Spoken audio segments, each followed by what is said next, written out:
Are just beyond delighted to have you here for our inaugural student convention. This has been a work much in the making for a long time, and staff at ACS have been working hard on this for many months and can't wait to get this kicked off. I'm Sarah Knight. I'm the Vice President of Network Advancement at ACS. That means, for the opaque title, that I oversee our work in the States through our student chapters and lawyer chapters. And I look forward to getting to know you over the weekend and to helping you throughout your careers. As we like to say at ACS, we're not just a student organization, it's ACS until you die. So I hope you're prepared to join with us in that effort, to be active as students, to remain active as lawyers, to mentor students as you become senior members of the bar, and to pass the progressive torch on to students who come after you. To start the evening, I want to say some thank yous. Caroline will have mentioned many of these people, but they are due an extra thank you.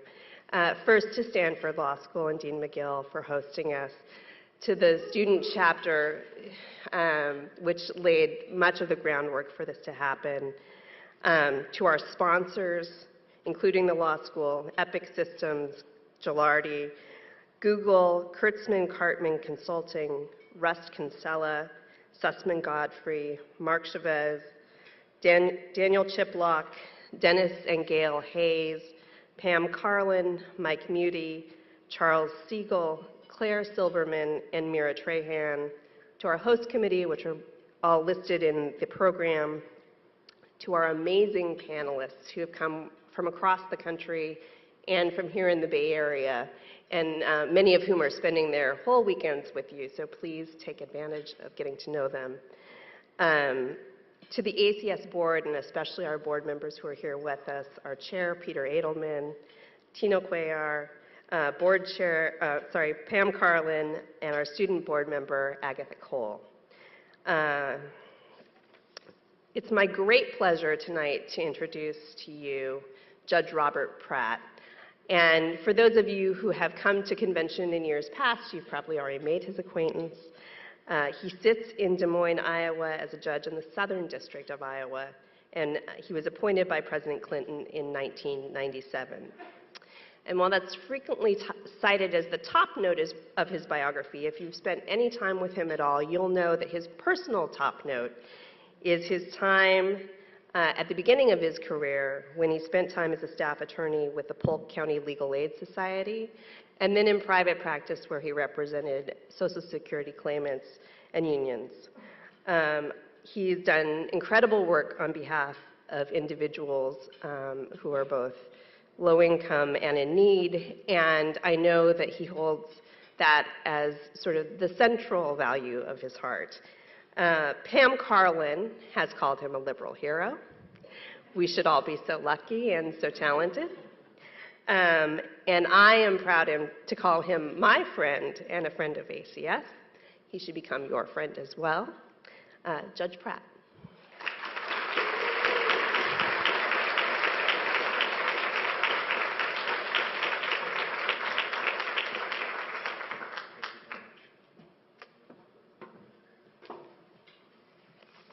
Thank you very much. You students should stick with ACS. It's all that Sarah said and more, and I think it's a way to really regenerate your reason you came to law school and the reason you are becoming lawyers. I'm here today to introduce Stephen Bright. There are people who are alive and free today because of him. Some were in prison, some were on death row. All had been wronged in some way by the system that we all cherish. Stephen Bright fought those wrongs in, among other places, the Supreme Court of the United States and got them righted.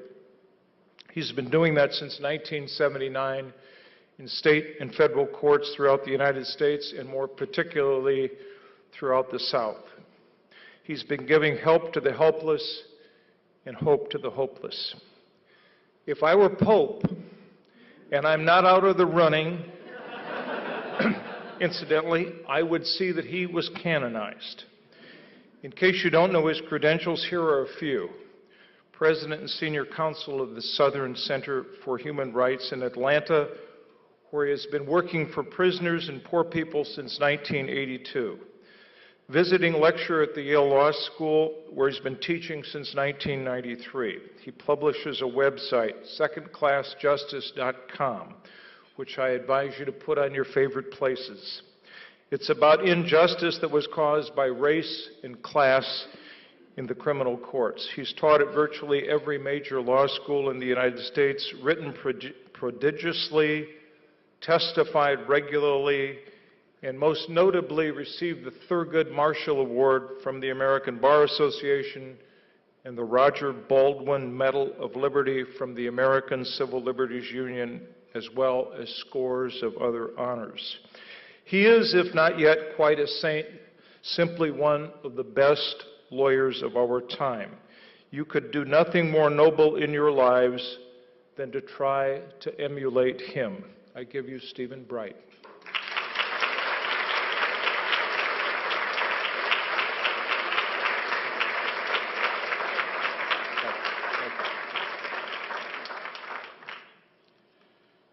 Thank you very much, Judge Pratt. I've got to say that's some of the nicest things that have ever been said about me, and unquestionably the nicest things any judge has ever said about me. We won't go into Southern judges and Southern justice, although it would be a nice topic to talk about. And I know Judge Pratt was a great legal services lawyer, and one of the great issues that I know ACS is concerned about, and that I am, and we all are, is civil Gideon, people that are losing their children without a lawyer, people who are being locked up for failure to pay child support, people who are being deported, all of those areas. But of course I have a very limited amount of time tonight, and so I'm going to talk about the criminal justice system.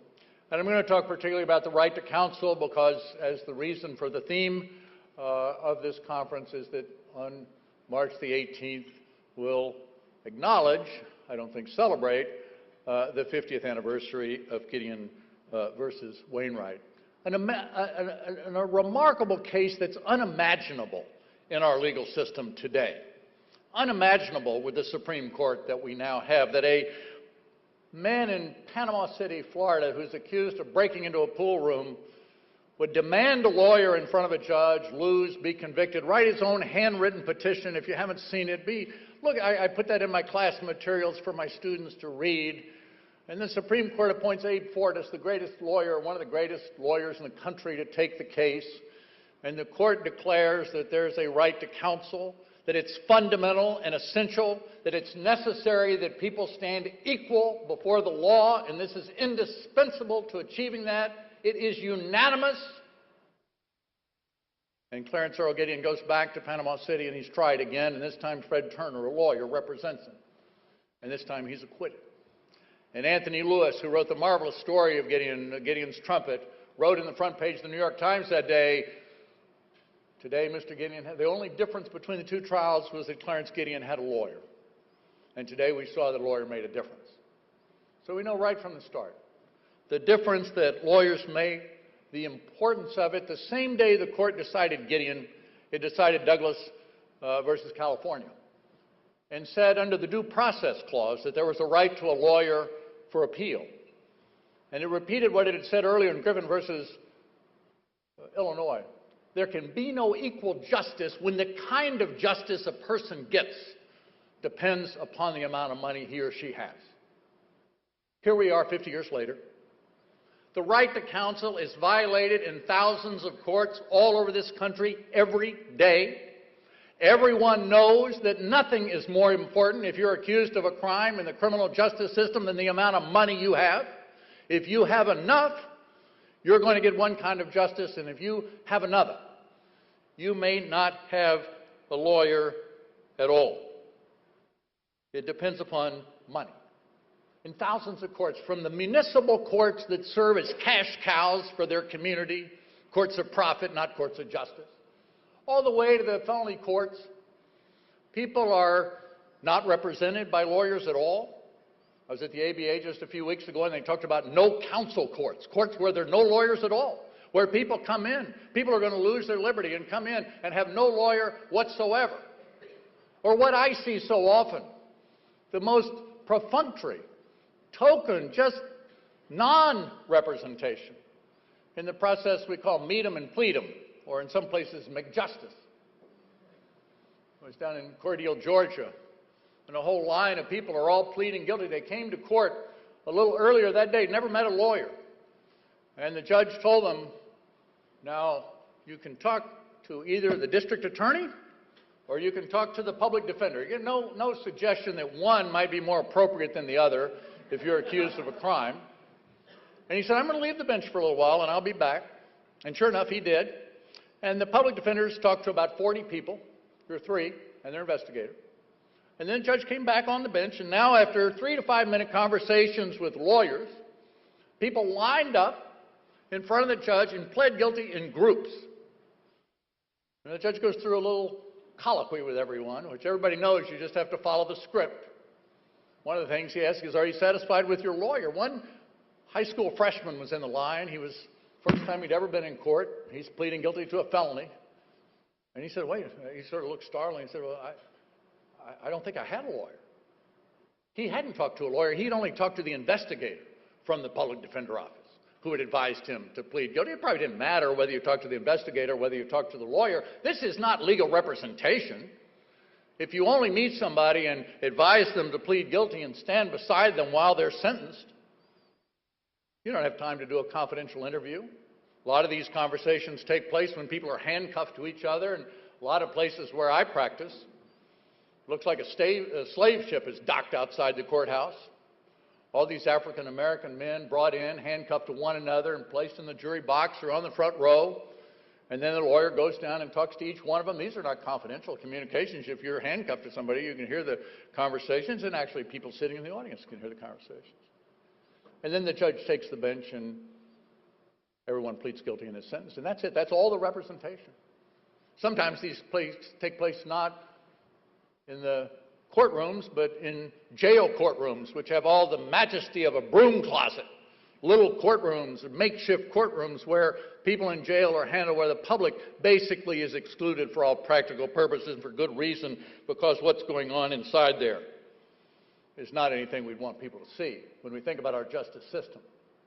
The thing about this system, which we see everywhere, Moultrie, Georgia, 17 people all pleading guilty at the same time in a big arc. The judge is asking the questions, everybody's giving the answers, just going through. In Cordele, where I was, where the high school student was, the public defender stood at one end of the line, the district attorney stood at the other. After everybody pled, the district attorney would ask for jail time or prison or restitution, whatever it might be. The only thing the public defender ever said was, please add on the $50 public defender fee. I'm standing there, I'm one of the clients, I'm standing there in the middle of the line, who's on my side? This person here wants me to be fined and jailed and whatever. This guy wants me to be fined $50. Georgia has a public defender fee of $50. You see people go to court and they're not told that the fee can be waived. They're not told that they have a right to a lawyer. They're just told they have to pay $50, and of course they may not have $50, so they proceed without a lawyer. And before long, they're talking to the prosecutor, and before long, they're pleading guilty. Phillips McGee just barely making it on disability payments, and he comes into court and says, it's going to cost you $50. He doesn't have $50. He's living on veterans disability payments. He pleads guilty. He gets a fairly small fine. But the court can't pay it. If you and I were there, we'd pay and we'd be gone. That'd be the end of it. But he can't pay it. And so he's told you can pay in installments. But to a private probation company, which you have to pay $18 to enroll with the company, and then $39 a month. So he's fined $250, and a year later he's paid about $500 and something on this $250 fine, but he still has more to pay because of these fees, and so he's arrested and locked up and held in our modern-day debtors' prisons because he can't pay all the fees. The difference it makes, the difference wealth makes right from the start, what do? I won't ask for a show of hands. How many people in this room have been arrested? How many have been thrown in jail? But if you ever have been, you know that there are two things you want. You want a lawyer, and you want the lawyer for that second thing. You want out, right? You want out as fast as you can get out, because this is not a very welcoming place, the lockup, the drunk tank, the intake section of the jail, where everybody is yelling at you and calling you by various profanities, where some of the people are coming out of drug addiction or DTs, or some just look kind of menacing. Some people look like they have pretty serious mental illnesses, and you're all just there together. So you would like to get out. And if you have money, if your family has money, you'll call the best criminal defense lawyer you know, and you'll have that person down, and they'll probably have you out so you don't have to spend a night in jail. But if you're poor, you may stay there for weeks, months, before you ever see a lawyer. Diego Moran, charged with capital murder in Del Rio, Texas. The day after his arrest, he asked for a lawyer. He doesn't see a lawyer for 8 months, facing the death penalty. He doesn't see a lawyer for 8 months. A woman in New York arrested, never been arrested before, obviously a candidate for pretrial release, but she's got no lawyer. She's got no lawyer to apply for a pretrial release, to file a bond review motion.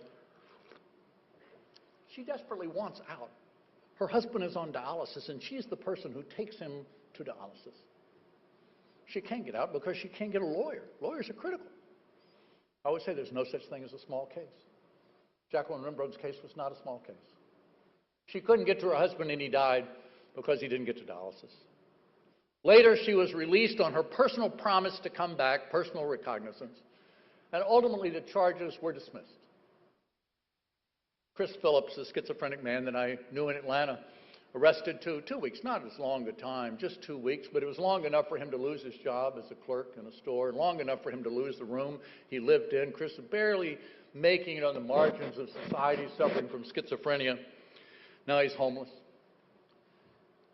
I'm going to say a lot of things about public defender offices and representation. I want to make clear I'm not talking about the San Francisco Public Defender Office when I make those statements. And Jeff Adichie is here, the great public defender in San Francisco, and there are offices across this country that are providing people with the kind of client-centered representation, that are doing the investigation, that are there at first appearance hearings and getting people out on bail. But in so many places, the caseloads are so overwhelming, even if you don't plead out that first day.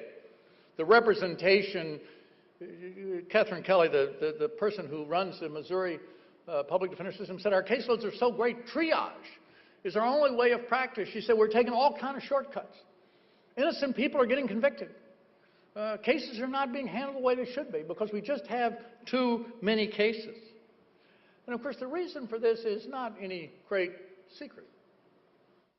I mean, almost all these cases are in the state courts. 98% of them are in the state courts. Of the 2.3 million people, men, women, and children in prisons and jails in this country, 2.1 million are from the state courts. I know in law school we only talk about the federal courts, but I'll tell you the action is in the state courts. That's where people are getting locked up. That's where our prisons are being full. That's where the jails fill up. And it's the representation that goes on in the state courts that's critical. And the problem is just simply this. Gideon versus Wainwright comes down. Why would a state, a county, a municipality, which sees as its goal convicting, fining, imprisoning, and executing people, what incentive does it have to provide lawyers which would frustrate those goals? Quite to the contrary. The incentive is to provide as mediocre, as poor a system of representation for those accused of crimes as possible because it facilitates guilty pleas. It makes sure that there's very little risk that those people who are accused are not going to be convicted. And unfortunately and tragically, many prosecutors today see keeping the defendant from having adequate representation as a strategic thing you do to try to win your cases. So unlike Gideon, when Florida was asking other states to file amicus briefs in support of its position that there was no right to counsel, Walter Mondale, later the Vice President of the United States, at that time the Attorney General of Minnesota, reaches out to his fellow attorneys general, and 23 states come in on Gideon's side and say, if this system's going to work, we have to provide lawyers. As the Supreme Court said, they're fundamental and they're essential. Real lawyers, lawyers that represent people. Only 2 states, North Carolina and, of course, Alabama, supported Florida's position. And yet, look where we are today. The meet 'em and plead 'em is particularly offensive to me because it shows the complete corruption of the whole system. Everybody there, the judge who's presiding, the prosecutor who's prosecuting, everybody knows this is a complete farce. There's no real legal representation being provided. And these people are being processed through, I say, the fact that in Minnesota, one of the judges said, we are the courts of McJustice. I think Joanne Wallace did a report on, which state was it, that Michigan, that they had McJustice days, where people with and without lawyers pled guilty. You know, it's a disgrace to the legal profession and to our system when we're compared to fast food restaurants. It's also not fair to the fast food restaurants because they actually do a better job than the criminal courts are doing in terms of what they work. In California here, you have some counties that bid out the indigent defense work, the representation of poor people, to the lowest bidder. That's what the prosecutors in Missouri are advocating now. Public defenders say they have too many cases. Let's just take these cases away from the public defender and let's just bid it out to the low bidder. And we see that in some counties here. One lawyer said that he handled 70% of his cases at the first hearing. The first time the person was in court, he pled them guilty after a 30-second conversation with them. That's not legal representation. There's a lawyer that practices law in Houston, Texas. There are 9 cases in Houston where Houston is the capital of capital punishment, as you may know. It's executed more people than any other state except Texas itself. Of course, it couldn't do that. But it's executed more than Virginia and Oklahoma, the only other 2 states that have executed over 100 people since 1976. It's got quite a track record. 3 cases where lawyers were sleeping during the death penalty trials. In one of those cases, Judge Doug Schaefer, the presiding judge in the criminal court there, said, well, the Constitution guarantees you a lawyer, but it doesn't guarantee you that the lawyer has to be awake. That's what we call a strict constructionist, if ever there was one. But I got interested a while back in the fact that in 9 cases in Texas, lawyers representing people in the post-conviction process have missed the statute of limitations for filing for federal habeas corpus review. That's the first chance you have to have judges who are not elected look at your case. That's where Anthony Graves got relief that resulted in him being released because he was innocent of the charge that he had been sent to death for and spent 18 years in the custody of Texas, most of it on death row. 9 people denied any review by the federal courts at all. Is there any greater malpractice than to miss the statute of limitations? Just don't file your pleadings on time. And yet one lawyer did that not once. And I said after the first time, why doesn't the Texas bar come in? Let's protect the public from this man.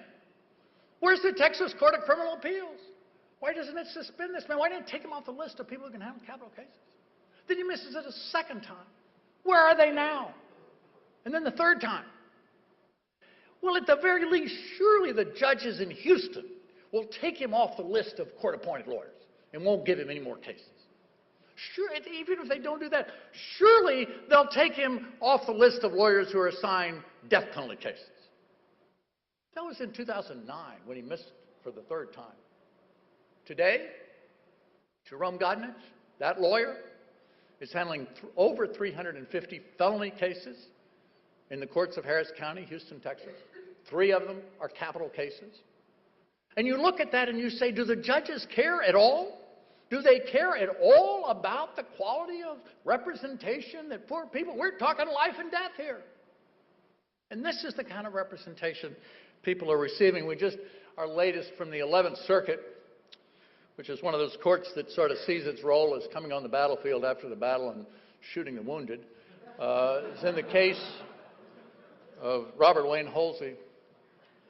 The lawyer who was representing Holsey said that he drank a quart of vodka every day during the trial, and he was really not focused on the death penalty trial of this man because he was preoccupied with the fact that he was about to be indicted for stealing client funds and also disbarred and ultimately sent to prison after he was convicted.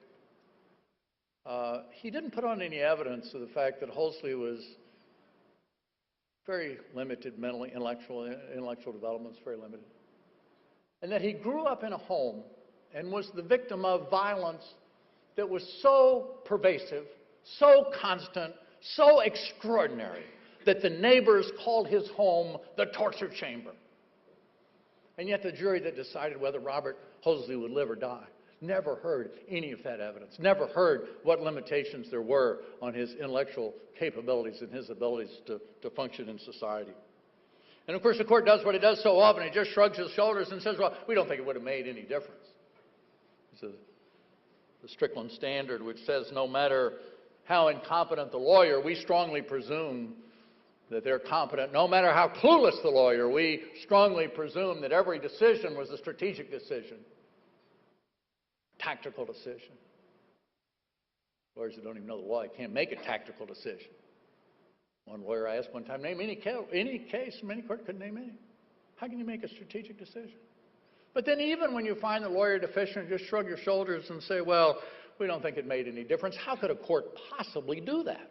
How could you possibly know without seeing the witnesses, without being a part of the jury, without knowing where the jury was in all this? And yet travesty after travesty, discarded and ignored by the courts. Well, what do we do about this? I mean, here we are 50 years later, and the legal profession has a great deal to be ashamed of. And the governments have a great deal to be ashamed of, the states. And those states, some of which abandon the representation of poor people accused of crimes to their counties. In municipalities that have these courts that, as I said, are cash cows and don't even provide lawyers for people, but they're throwing them in jail if they don't pay those fines. So they should have lawyers under the Supreme Court's decision. Well, there was a case decided last summer, Heckman versus Williamson County, by, of all courts, the Supreme Court of Texas, that said that the people in Williamson County could maintain a class action lawsuit. And when the lawsuit was filed, only 8% of the people in Williamson County in misdemeanor court had lawyers. That is, 92% did not have lawyers, poor people. Of course, the state moved to dismiss, moot, standing, all of these arguments which are made when these kind of cases are filed. We've done a lot of them, and they all come at you. And the trial court dismissed it. But the Texas Supreme Court said no. They said the right to counsel is important. And it's important that we litigate and decide these cases. And it held there was standing. The case wasn't moot, and they sent it back. Last month, the case was resolved with the county agreeing to provide lawyers for people in misdemeanor cases in Williamson County. We've got to keep filing cases like that. Harl Herring versus state in New York, the New York Court of Appeals, same kind of case, same kind of recognition. Just recently, the Missouri Supreme Court, when the Missouri public defender said, we just can't take another case, and they go to the Missouri Supreme Court, and that court backs them up in doing that. Of course, at the same time, little did they know that the prosecutors would come into the legislature and try to take away their money and use it for low-bid contracts. One of the things that we have to see is judges not being complicit in the denial of the right to counsel, but doing something to correct the denial of the right to counsel, never presiding over these meet 'em and plead 'em sessions where people meet a lawyer for 2 or 3 minutes and then plead guilty and are sentenced, without anybody knowing anything about them, without the client knowing any of the consequences of what they're doing by pleading guilty, not knowing that this may be, they're going to be thrown out of public housing, they're going to be denied benefits, they're going to be deported, they're never going to be allowed to vote, not knowing any of that. Judges have to, of course, get out of the business, too. One of the great problems is independence. If you're in a state like Texas or a state like Alabama where the judges appoint the lawyers aren't loyal to their clients. They're loyal to the judges. These are lawyers that couldn't possibly make a living in private practice. They're picking up these court-appointed cases, and the judges are happily giving them these court-appointed cases because they're not putting up much resistance. I don't know how often I've talked to lawyers and I've said, you know, you're not ready for this case. You've got to move for continuance. I mean, you haven't done anything. This is a death penalty case, and the lawyers say, well, you know, if I did that, Judge McSpadden would, that'd be the end of my job. I'd lose my job. I can't do that. That loyalty is to the judge, not to the client. I was glad to see that the judges just last month in Austin, Texas, took themselves out of the appointment process completely and put it in the hands, and other places have done that, where administrators handle it or independent public defender programs handle it.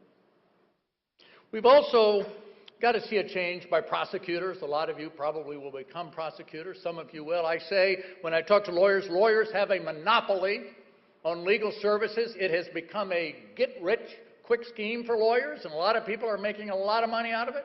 But there's some responsibility that comes with it, and with that, one of those responsibilities is to make sure the system works for everyone, to make sure that it works for the Clarence Earl Gideon, to make sure that it works for the Robert Holzer, that people aren't represented by a bunch of drunks and sleeping people and all that, that we give people real representation that the court said was fundamental and essential 50 years ago. And it's time for prosecutors to get back and to do what Walter Mondale did and other attorneys general and stand up for the right to counsel and say, yes, we're tough. We're going to go after these people. We're going to try to convict them. We're going to give them the death penalty if we can. But we want it to be a fair fight. We want people to have lawyers, investigators, social workers, what it takes to defend a case before we send somebody to their death. But unfortunately, as I said, that's not the case anymore. There was a case in Miami where a lawyer asked could he decline a case because he had such a heavy caseload, and he said, if I take this case, which is a habitual offender case and carries life imprisonment, because of the case I already have, I won't be able to do justice to this case. Or if I do take this case, I won't be able to do justice to the clients I already have. And the judge said, of course. It's your ethical responsibility to decline representation if you can't competently represent a client. The state appeal, the prosecution appeals. Now, would somebody tell me what's the interest of the state in appealing that decision? And remarkably, the Court of Appeals for the 3rd District in Florida reverses and says the public defender has to take the case, that the ethical rules that apply to every other lawyer not to take cases, if you can't competently represent your client, doesn't apply to public defenders. You can just keep piling on cases, one after another. And of course, what's the result of that? At some point, conscientious people are going to say, I just can't do it. I mean, we've gone over 500 felony cases. Some Miami public defenders are carrying.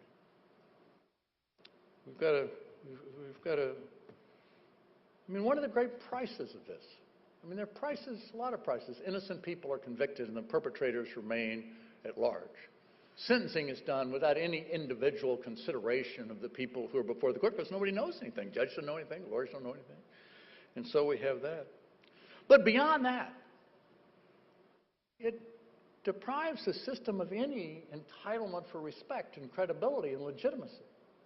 When all of the actors in the legal system are not abiding by one of the most fundamental and basic constitutional provisions, that is, that everybody has a lawyer, then you can't really say this is the rule of law.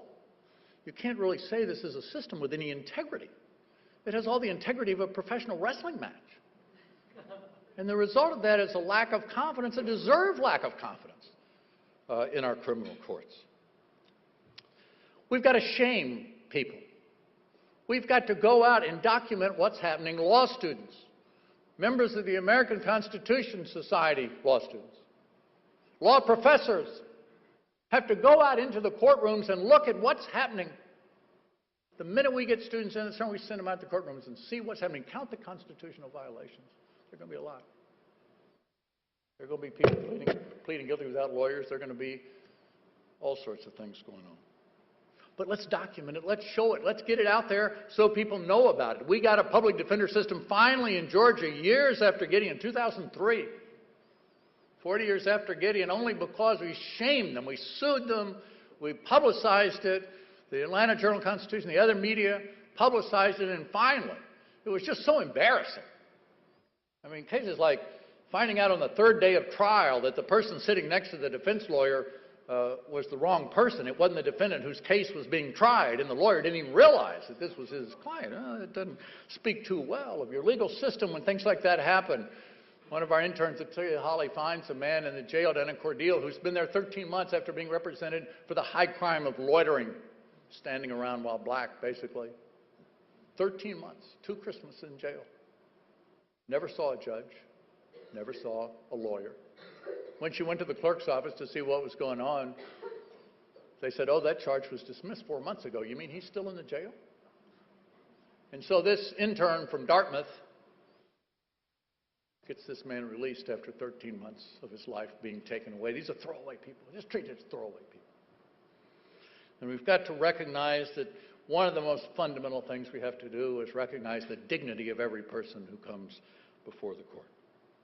And so I hope we will see efforts to do that in every state, to document what's happening, point out the good where good things are happening. Colorado with a statewide public defender system that is well run and recruits good people and trains them well and provides them the resources. We need to look at those, and we need to say to other places, why aren't you doing that? Why aren't you doing what the public defender system of the District of Columbia is doing?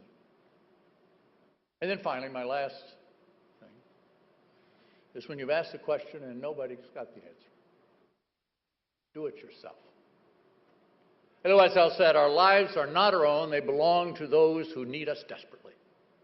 In 1979, I found out that there were people in the South that were under sentence of death that didn't have lawyers. Ever since then, I've learned that people under sentence of death had horrible lawyers, walking violations of the Sixth Amendment. I've seen outrageous racism in every kind of criminal court. And one of the other prices we pay for this is that issues of race are not challenged in the courts. We just sweep it all under the rug. That's going on. And I will tell you that you can live a very fulfilling life in the law. As a public defender, representing people, as Oliver Wendell Holmes said, trying your heart out in pursuit of the unattainable.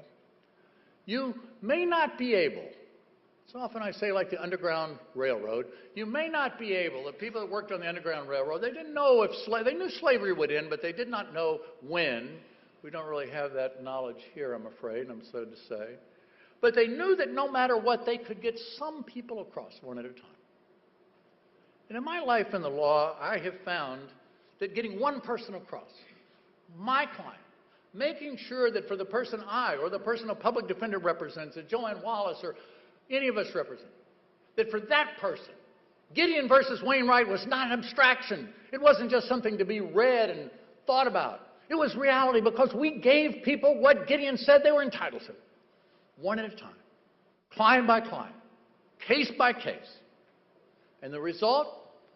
Not everybody, of course. There are lots of people that you can't represent.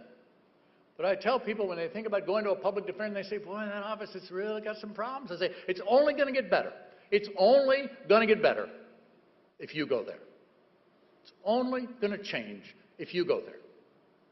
I went to Georgia because I thought we could at least help a few people, and we have. And we need a lot more people to come. Come to counties here in California, to come to places. All of you are from all over the country. And almost all of you, well, all of you are from places, even the good programs, even like Colorado, they're underfunded. All the programs are. But good people, dedicated people, can make a difference. And so I urge you, if you've never thought about it before, think about it. Read about it. Look at the desperate needs that people have.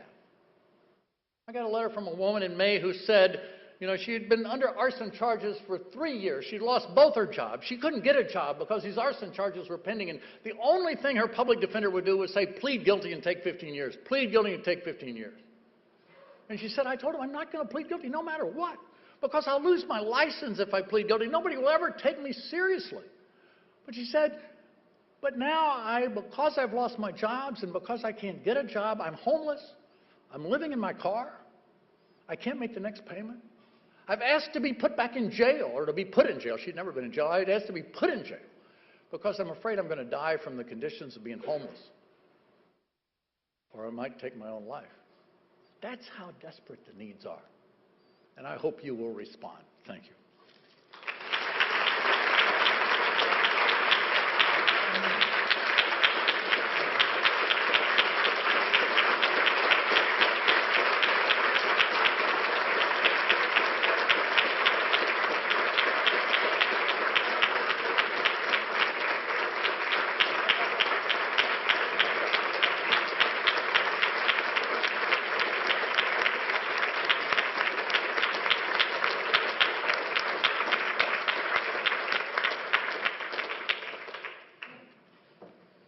How do you follow that?